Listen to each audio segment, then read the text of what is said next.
Hi, I'm Varnaz. Welcome to Low Carb Keto Recipes and Having Fun.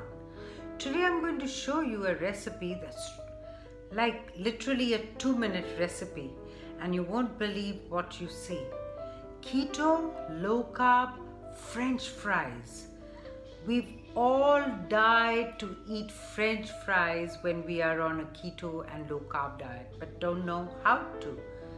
Well, as I see it, this has got to be the best French fries in a low carb and keto diet.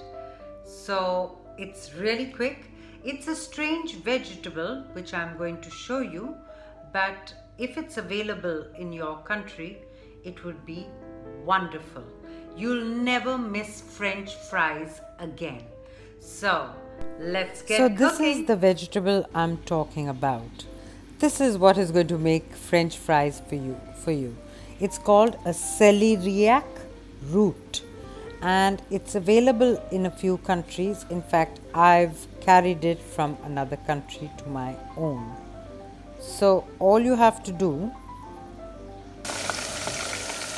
is cut them up exactly like French fries, and I've used a deep fryer and put them into the basket. You can fill the deep fryer with whatever oil you want, and olive oil or vegetable oil is not so good, and cook it for about 9 to 15 minutes. And when they come out, this is what they look like. I mean, I'm so amazed. This is the closest you'll ever get to a French fry. They're crispy and amazing. Here's my taste test.